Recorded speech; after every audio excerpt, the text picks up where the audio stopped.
Okay guys, I'm back for another cast on the Sorcerer. So let me get in first. Multiplayer, IPX, Mage, create, hell difficulty. So it's been a while since last, but I haven't been completely idle. So last time I think I have made 20 runs, and this run will be my 31st run, meaning that I made 10 runs since last. I didn't get any new items to equip, but I did get a couple of drops that are worth keeping for now.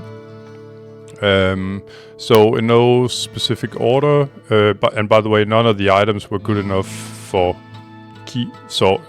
they're good enough for keeping, but not good enough for equipping. So the first piece of equipment that I want to show is this Crown of Sorcery.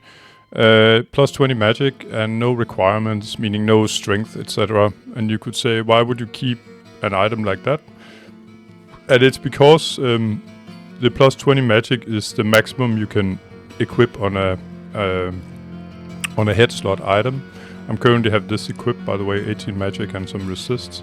But this is very good for, say, if you want to make a mule where you have a lot of plus magic, and that will make some of your other characters, future characters, able to read higher level books for increasing your spell levels. I've talked about this before, and I'm currently at spell level 17. All my spells are, by the way. And it has to do with, as 15 is basic spell level, I have +1 spell level here from the lowest line, you can see here. From the one-hander, and then I got another +1 spell level from the chest piece. That boosts my total spell level to 17 instead of 15, which is, like I said, the basic sort of cap. But in order to get to level 15 by reading books, I mean spell level 15, you'll need 255 magic. And especially for warrior, it's completely hopeless to get there, as you have 100 base magic as cap, whereas sorcerer here has 250. Warrior has, I think, 250 strength, whereas sorcerer has 45, as you can see.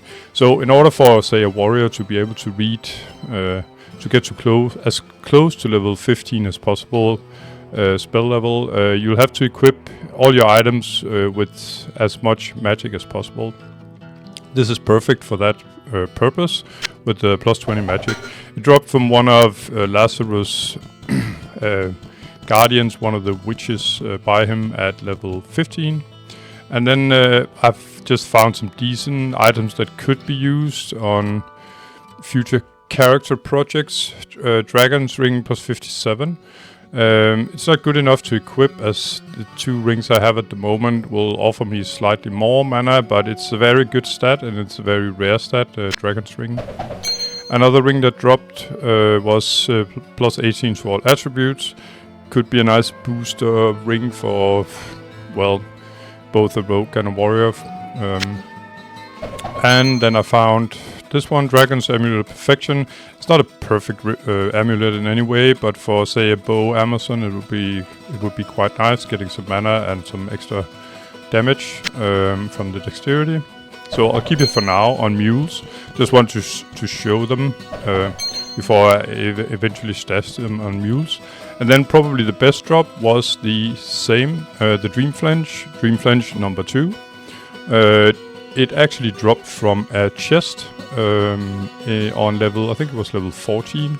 And I got this theory that the mobs that are on a given level, the loot that they can drop, it can drop from chests and barrels as well. I mean, the same sort of value loot. So if you have lower tier mobs, you will also get lower tier stuff from chests, etc. And if you have higher tier mobs, you have a chance to get higher tier loot. It's basically the same, the chests and the barrels, as the loot you can get from the mob on that given level. And the mobs that were on that level when it dropped was high tier mobs, meaning, I don't know I forgot what they're called. They are sort of red witches, and there were, I think, tier 2 of the knights. Sorry. Whereas sort of tier 1 is blood knights. and the same tier, tier 2 you could say, but mobs that can drop the same kind of loot, they're called Steel Knights. They are the second highest tier. So it was those red witches and the Steel Knights that were on that level 14 when this dropped from the chest. I'm going to keep it for now, or rather put it on a mule. So as you can see here, a mule eventually that... let's see. If I put this on, say, a level 1 character, let me see. Yeah, that would be a problem because this... Maybe not. If it was a level 1 warrior, he would be able to carry the mace as well. It requires 16 strength, as you can see down here. But this there's no requirements to this one. But if you have 16 strength on a character, you'll be able to get 30 to magic and 20 to magic, meaning 50 to magic already. And like I said, it's in order to be able to read books. But enough of all the yada yada. Just setting up my spells. Nothing new here. So 4 hotkeys, that means Fireball, Chain Lightning, Stone Curse, and Teleport. That's all you need. I sense a soul in search of why am I answers. going to the Witch, you could say? Well, I just wanted to replenish my mana to full. And so the 10 runs, it netted me around 6 million experience per run. And we're talking full runs, so it's level 13, 14, 15 and 16, completely everything annihilated, every single mob. And as I've told you before, the sort of the math around leveling is my current level times 200 experience, meaning that I get 8,800 experience per mob on this difficulty level, the highest difficulty level. And as you can see, I went from 300, I think it was 399 mil last to 461, meaning I get 10 runs of 6 million. That fits, I guess. Okay, not exactly my buddies here. They are not Sorcerer's best friend. The doggies, I mean. Problem is, as usual, my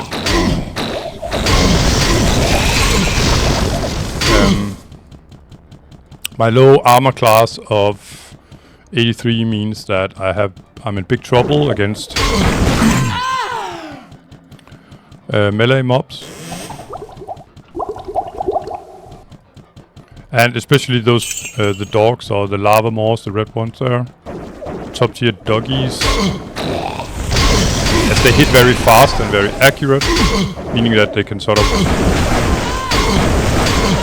keep me in place until more mobs pull up. And the last time I was about to die was when I was caught by like 2 or 3 of these guys. I mean, like coming like this around a corner, and then they sort of get to you right away. My bad, you could say.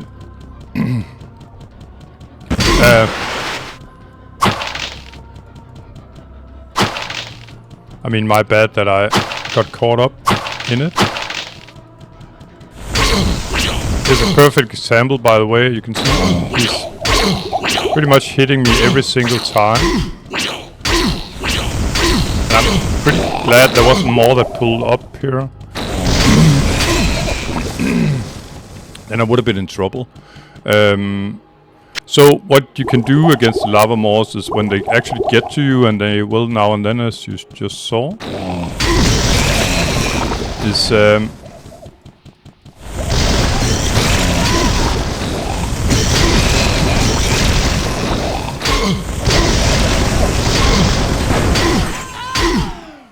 is try to go down. So if you get attacked from up here, try to go down. The problem was where I was standing just here before was that I couldn't. There was no room to move down.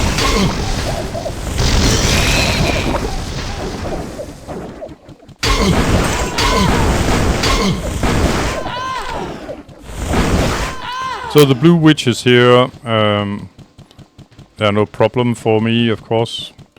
None of the ranged are really, besides the soul burners. It's the top tier witches. They are only found on level 15 with Lazarus. I mean, on that level.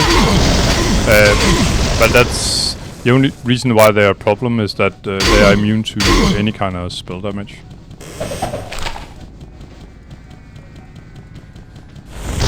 There's some rare mob here.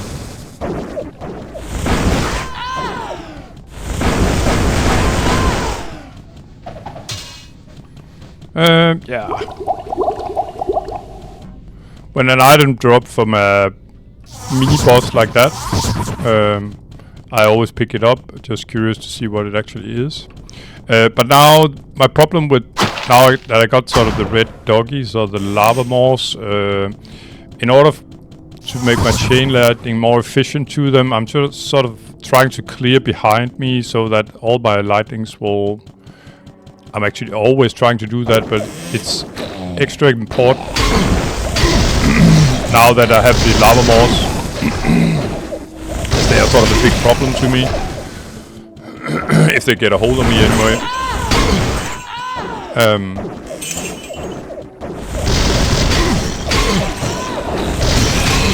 But I'm trying to clear the map so all the mobs are sort of behind me, or all the area behind me is cleared of mobs. That's probably more precise.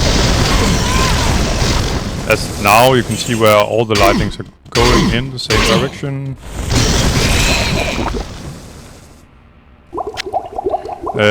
Chain lightning is extremely efficient as long as all the chain all the chain lightnings or each and every single bolt are sort of going in the same direction.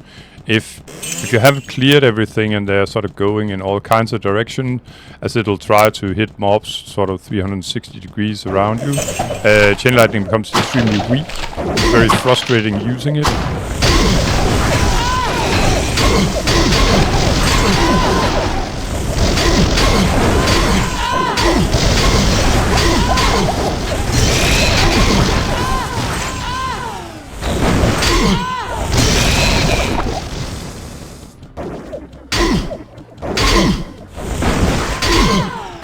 So, the blue witches, or the snow witches as they're actually called. Yeah, that's so, when they get a hold of you, always go down. Okay. I'm afraid I'm pretty much in trouble here.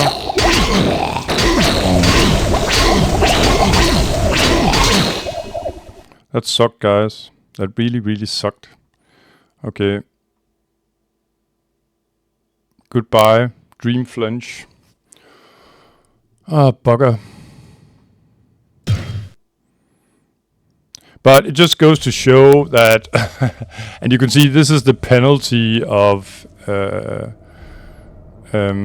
playing sort of hardcore. I've allowed myself to get out like this, but you could say that the problem with this is that the items that I had in town, they are gonna be extinct, and that's only fair that there's something on the, you could say, to lose by playing the game this way. But yeah, okay, that sucked, guys. Sorry about that. A bit rusty. I haven't played for a week or two, but that's how it is. So yeah, anyway, short video, guys. I hope I can make the next one a bit more successful than this one. So all good. See you in the next one. Take care. Bye bye.